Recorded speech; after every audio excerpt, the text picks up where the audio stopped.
Hey, this is Psycho Seamstress on Rock Rage Radio, and today we're talking to Megan Duckett.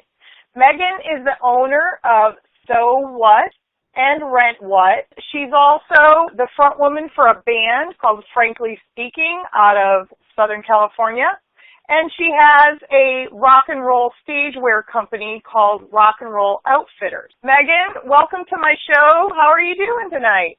I'm great. Thank you, Gina. Thanks for inviting me. I appreciate being here. Thank you. It's great to have you. So for the people who don't know who you are or what you do, why don't you tell us a little bit about yourself? Sure. I am actually originally from Melbourne, Australia, but have been here in the United States for many, many years now. Could throw the calendar back to around about 91 when I first came out here, and have been growing into and discovering the wonderful world of soft goods and textiles for the entertainment industry ever since I arrived. Cool. What were your interests growing up when you were living in Australia? As a young student in Australia, I always was a craft and ballet, dance, cello, orchestra, choir-minded. And as I proceeded through high school, my math skills clearly weren't up to par, and I transitioned to my interest in dance and music kind of drew me towards theater. And that is actually where my interests ended up kind of focusing those last years in high school. I apprenticeshiped at the Victorian Arts Centre, and I worked at the National Tennis Centre, which I think is now the Rod Laver Pavilion for the touring people listening that travel around down in Australia. They know it. And during that time, I apprenticeshiped, in fact, as a stage electrician. Okay. And moved into being a roadie, working nights, going to school during the day. I learned to run follow spots. I pushed a lot of road cases. And, I don't know, I probably made a lot of coffee, too, as a production driver.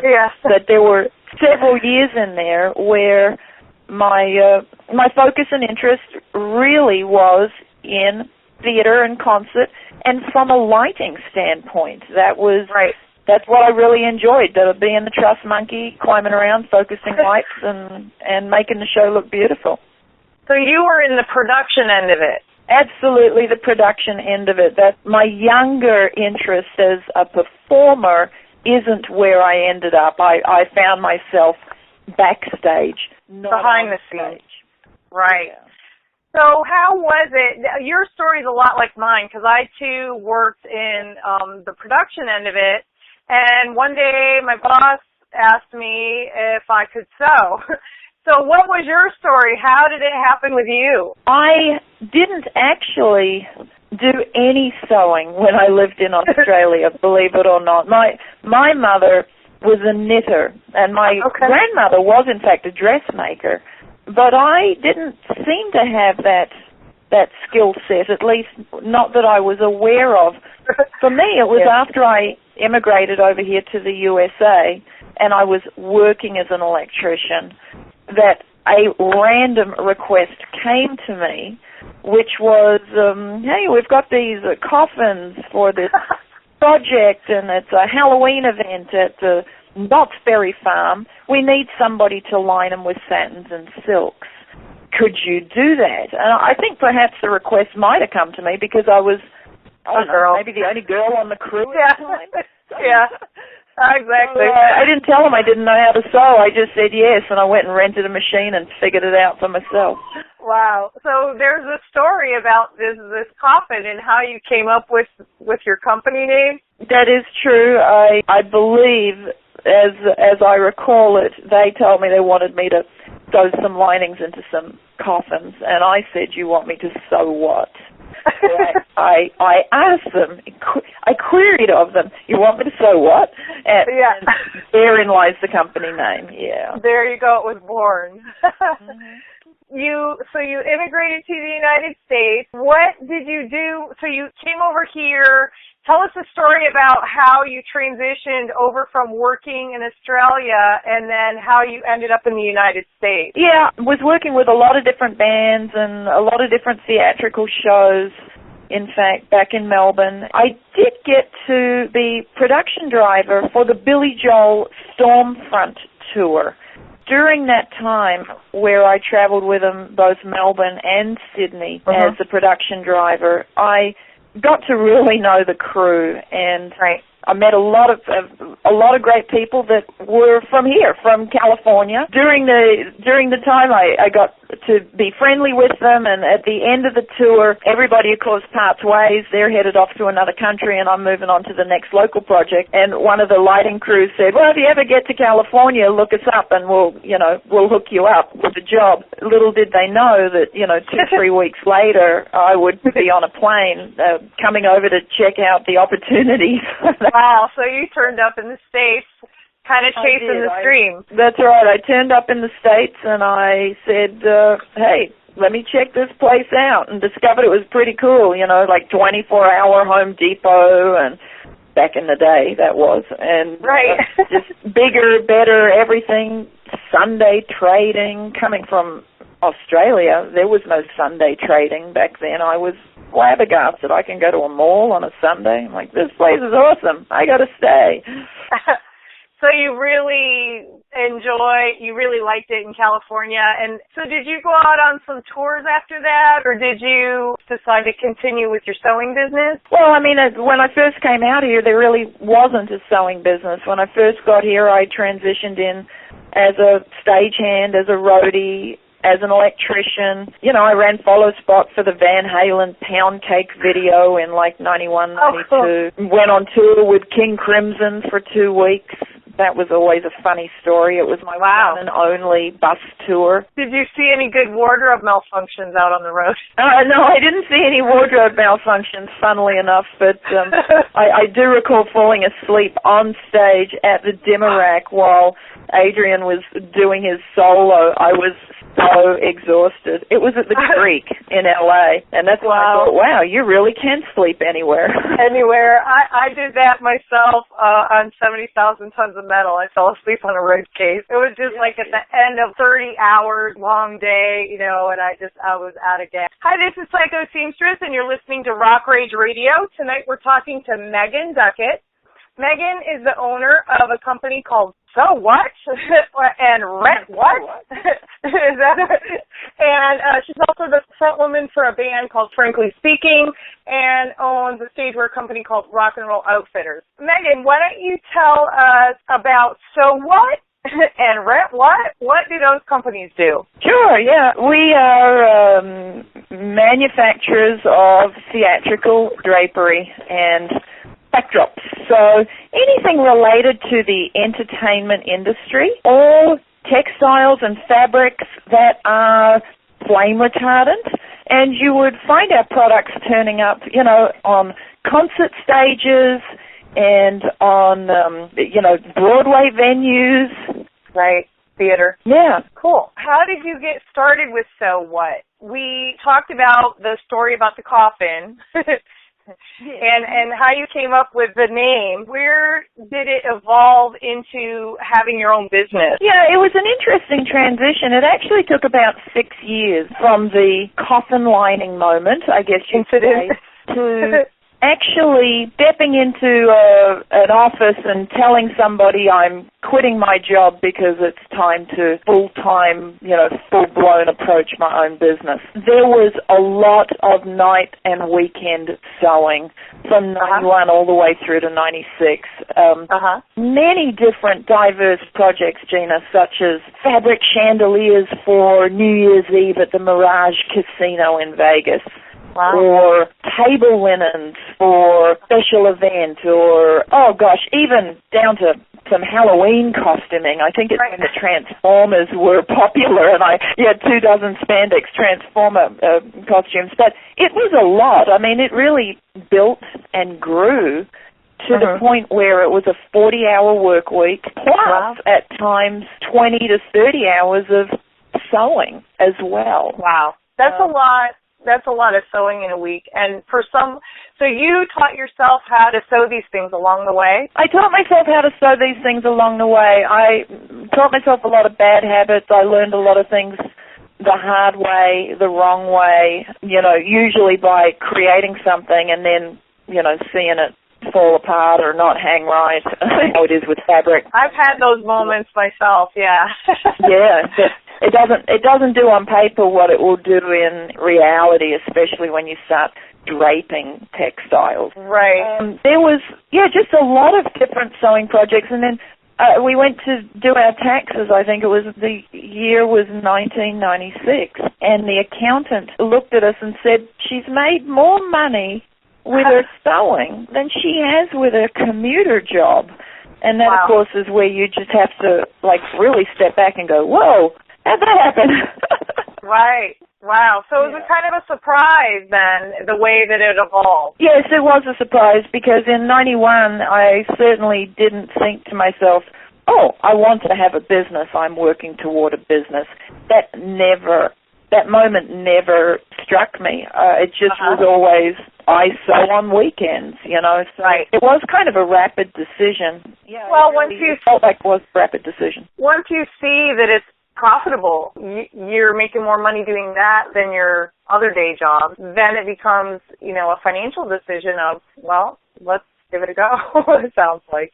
Yeah, well, the question was, do you risk it? Do you put yourself out there, walk away from the health insurance, walk away from the 401k, walk away from the mileage reimbursement, and do you just lay it all out on the table? And right. That was the direction it went, and thankfully, I think it's a combination of timing and luck. Uh-huh. And I also think, I've always said it's the 3 Ps throughout my business career. It's been the 3 Ps: passion, persistent, and product. And they have to be 33% equal or 100% attention to each, if you know what I mean. And so I think all of that combined, it just meant that here we are celebrating our 18th year this May. Wow. So I found some photos. You did some stuff for Black Sabbath tour. What are some of the most notable projects that your company has had over the years that really put you on the map? We worked with Britney Spears, worked with the Madonna tour. Wow. We had equipment and soft goods on Michael Jackson's tour, unfortunately. Were you working on the This Is It tour? Yes, we had already equipment up there at the venue. So, these are all certainly notable, noteworthy, resume-worthy clients. No doubt. Rod Stewart has always been a pleasure to work with Rod Stewart and his design staff. That was an interesting project that you did with Rod Stewart. You want to tell us about that? Absolutely, yeah. That's one of the most unique projects that we've done, in fact. The designer, Ian Knight, who we miss dearly, he's passed on, but Ian came to us and said, I want to really see Rod and Rod heritage in the design, and we want to take the Stewart family plaid, the tartan that is of, the Stewart clan, and we want to reproduce it in a grand format, but not in a way that is cartoonish. Right. Because, when you start making things very big, sometimes they lose their elegance, I suppose. Right. And so we actually took and dissected the colors and the thread pattern of the Stewart plaid. And then I found a brass drum fabric printer. This was a company that generally works with the garment industry. And by creating 3 brass drums, a seamless, continuous repeat was designed and developed, where the plaid was actually, we enlarged the plaid to be a 2-foot by 2-foot square. When you think of the plaid on a kilt, like an inch by an inch, yeah. Yeah, they'd be an inch by an inch. So this was really exaggerated in size. And we made a beautiful 360-degree cylindrical lift straight. Wow. Rod was performing in the round, Wow. and this revealed the round stage at the beginning of the show, and it was just a great opportunity that pushed us outside our comfort zone, and it felt good to, at the end of the day, to sit back and see it and realize that we had achieved something really unique. I name myself Psycho Seamstress because I want the crazy stuff. I want the outside-the-box stuff. I don't want to do, the normal everyday run-of-the-mill stuff, which I do some, but I wanted to attract the crazy ideas that people had and help them bring them from concept to creation. I really enjoy that kind of work. So, Megan, you also have Rent What? Rent what? Tell me about Rent What. Why did you add rentals? Yeah, it was an interesting time as the sewing business developed. Everything, of course, was all custom and being sold as custom built. And there was a shift in the marketplace, really. I think changes in the economy caused a trickle down, which we saw in the way of lowered ticket prices to go to concerts and shows. And as the ticket prices came down, the production budgets began to shift. And I really saw the difference when the clients were calling in to me. It originally would be, hey, we want this all custom. And I started to get an undertone of, well, we really only need 40% custom. And just recognizing that there was a need and an opportunity to perhaps provide a portion of the product as a rental option because, well, you don't have to buy the black masking package. You can rent the black masking package and just buy the custom backdrop. So Rent What was birthed about 6 years ago now, and certainly it was the right move and the right product line, I'd say, at the right time. Rentals has grown to be in excess of 20% of our business. And the clients appreciate the fact that we provide both sides of their needs. What's nice about rentals, of course, Gina, is they don't have to book the whole year. They can just take for the U.S. tour or do it in small chunks. So their risk is lowered and their output is kind of chiseled out across the course of the year. So it works for everybody. It's a win-win. Well, it helps part of the market by creating another stream of revenue for your company, but also another option for your clients. We've got a lot of bands, unsigned bands listening to this radio station, a lot of unsigned bands out there who might be able to benefit from some of the products that you offer. What kind of products do you think you can offer to our listeners that are in a local rock band or a small touring rock band? Sure. Well, certainly for small touring rock bands, those that are already booking, venues that are 300, 500 capacity, our rental, drapery, and backdrop packages are certainly an affordable way to go out on a short tour, a mini tour, into a half a dozen venues with a 1 or 2 week rental and really shine. It brings a lot to the audience to have a dressed stage as well as enjoying the music. So we do have, from the rental standpoint, that I think is something that would be of interest to those that just have a slightly bigger production at this point. For the local bands, the unsigned bands, and those that are perhaps going into club and nightclub venues, I think our digital printing, the custom logo digital printing is a great an affordable opportunity because everybody has a camera, almost everybody has a camera in their cell phone. When your fans are taking photos and uploading them, they become your free marketing. And so to have your logo on stage behind the drummer so that every picture of you performing has your brand in it across Flickr and Instagram and Facebook and, the list goes on and on. Your fans are putting your name and your brand out there. The digital printing, something small, say an 8x8, a nice manageable small logo banner, you're looking in the range of around $500 so long as you have your logo designed already. So, that's a great price. It is a great price. If you amortize it across like 4 band members, and then look at the value that will be gained over the course of a year or two, because you can keep using it. One thing I always advise the younger bands is don't try to personalize to the moment or to the year or to the band members, because you never know what's going to change.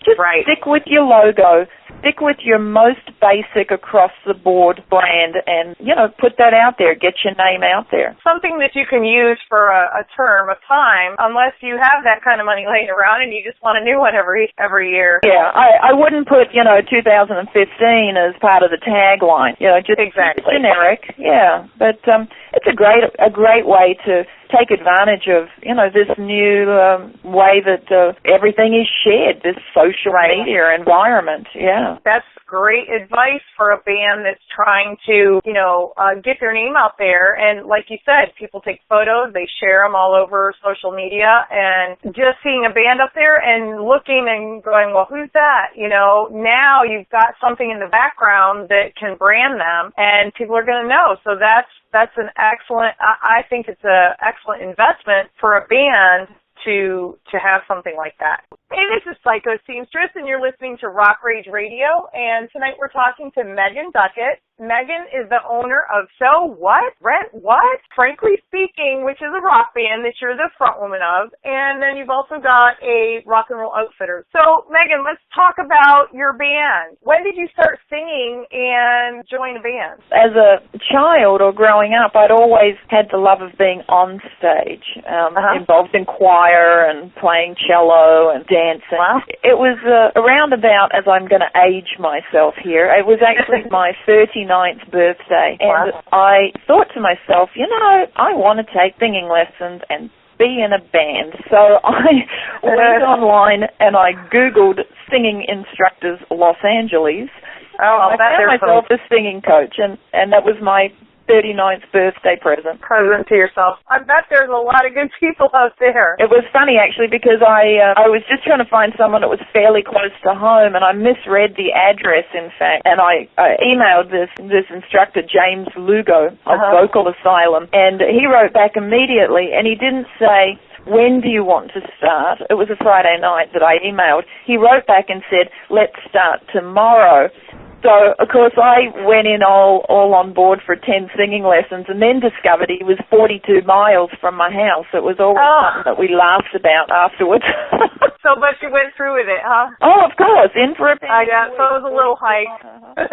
Is that round trip or one way? Oh, well, no, that was round trip. Okay.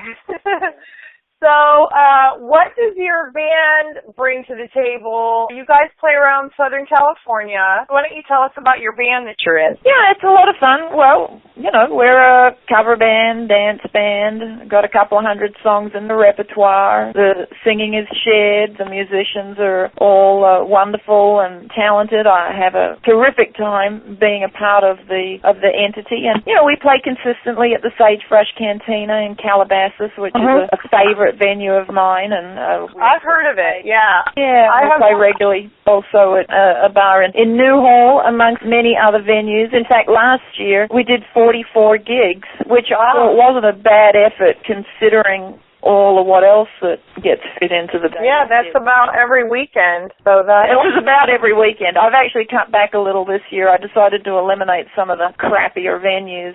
Right. Well, that's good, though, because now you can pick and choose a little bit more, and once you get established, I don't know how it is out there, but, it depends, because some venues pay better than others. So what's your favorite artist to sing? Well, I really enjoy singing Janis Joplin. That's something that, I never tire of it. But there's so many wonderful artists and great bands and so much great music. I know it was asked of me, don't you want to be in an original act? And I realize that is the ultimate dream for most musicians, the ultimate goal. I don't have that as a goal. I recognize my limitations musically, and for me, I think with so much wonderful music out there and just so many artists that I can pay a little homage or a little tribute to, I'm just delighted to be a part of a cover project. And yes, I think for me, Janis Joplin is what I love to sing. You've got this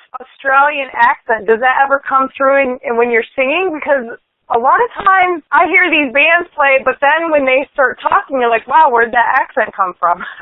Does that ever come through when you're singing? Yeah, I don't think so. I'm still arguing with everybody over the fact that I even have an accent. I don't feel like I do, but clearly I do. I've been told that I do. Yeah, you do. Sorry to break it to you. I don't think it comes through when I'm singing. If people identify it, it's probably because I'm saying something between tunes. I don't imagine it is in my vocals, but hey, who knows? Anything's possible. Crazy. Yeah, I think when you're learning a song, you probably try to articulate it the way it was sung, then you pronounce things differently so that it sounds like the original music. It always fascinates me when I'm doing interviews with bands and all of a sudden they're from some foreign country, but you don't really hear it in their singing. It's interesting. Hey, this is Psycho Seamstress, and you're listening to Rock Rage Radio. Tonight we're talking to Megan Duckett.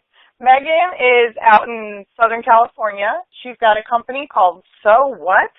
Rent What?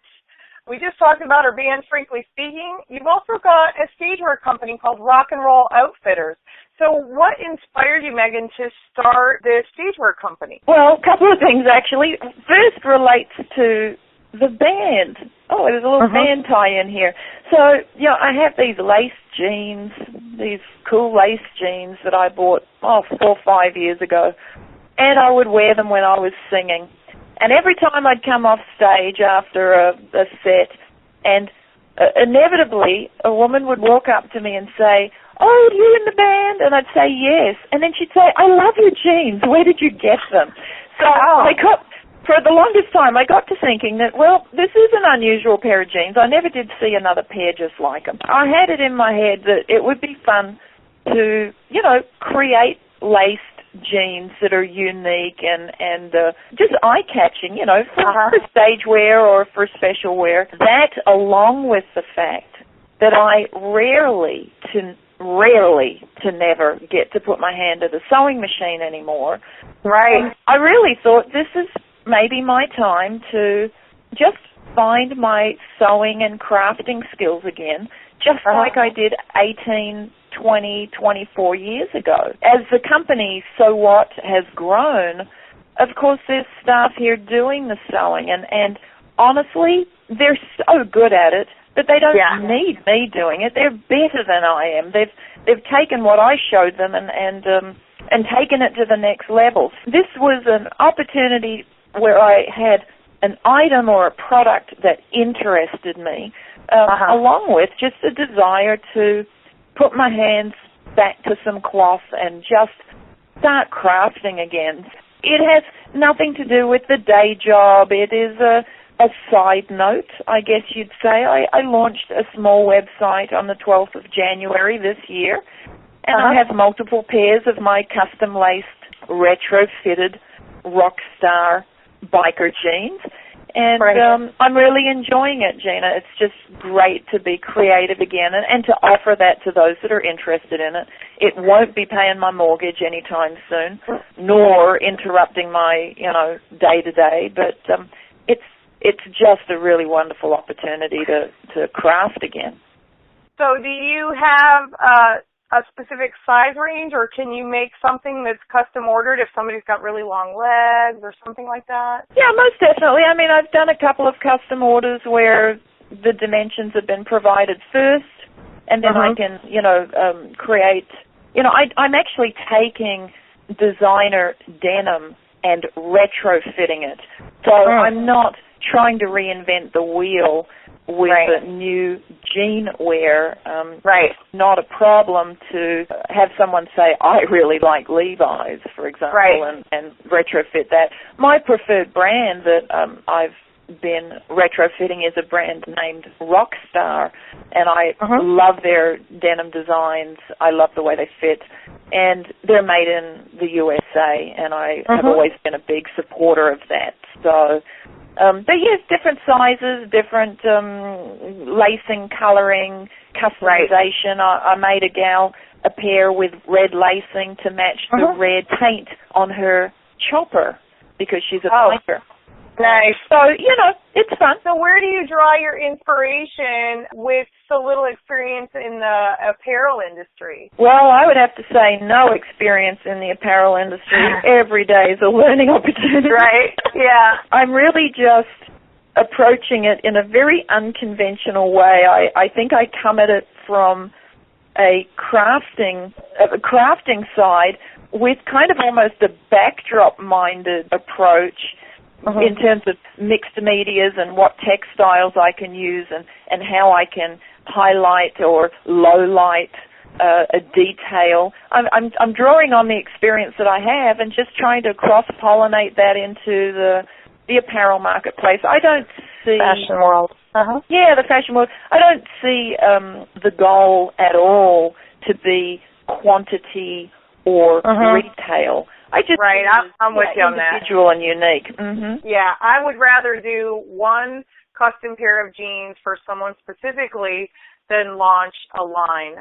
Because I know my worst nightmare is showing up somewhere and having somebody wearing what I'm wearing. It's like my worst nightmare. To me, I would rather have a custom piece of, a vest or a pair of jeans or something so that people do go, hey, where'd you get that? I mean, that's how it started for me. And, I made them. Hey, can you make me a pair? Yeah, sure. But I want to make yours the way you want them. That's right. That's kind of how that was born, and I have no desire to become, the next Michael Kors or even Betsy Johnson. I love Betsy Johnson, but, I would rather just make one crazy dress for one crazy person than, to be selling them in a retail store or something like that. Yeah. It's fun. It's really nice. I've done that with the backdrops all these years. The designer comes with a description or a vision, but I am actually a textile translator. I take that and develop from that what will become the ultimate output, the textile art. So it's fun, and it does cross over, doesn't it, to the clothing as well, that you can translate that vision. Yeah, definitely. So what is the end game for your business? What are your plans for the future? Well, for the jeanery side of things, I would just like to have a small project going. As they come along, I'd like to just have enough to be crafting and enjoying it. I think the measurement of success is to have somebody wear them and feel good or say, thank you, this is exactly what I wanted or better than I expected. Yeah. With the banner you made in the background. Yeah. Yeah, that's right. Perfect. I just want to keep chipping away at it and, just continue to concentrate my energies to all of the projects and, like everything else, do it in a proportion that is relevant. So, the goal is always to concentrate and focus on the sewing business and then enjoy the music and then take from the jeanery project the feel-good of the crafting. What are your social media? So you guys are on Facebook. You've got some website. You've got sowhatinc.com. Found our marketplace to be wanting to communicate with us there. Actually, So What and Rent What has a voice on LinkedIn and on Google Plus, as well as the website, sowhatinc.com and rentwhatinc.com. Okay. And then your band is Frankly Speaking Band, and that's on Facebook? Yeah, the band is on Facebook. It's a great way to communicate gig dates and events and share photos. So we enjoy having the band website at franklyspeakingband.com, and we're on Facebook. And likewise with the Rock and Roll Outfitters, same thing. The website, the functional online website and the Facebook page. So that's Rock and then the letter N, Roll Outfitters? That's correct, yeah. Okay. So that people can find you, and I'll put the links up to on my social media so that people can find you. Megan, thanks. It's been a great interview with you this afternoon.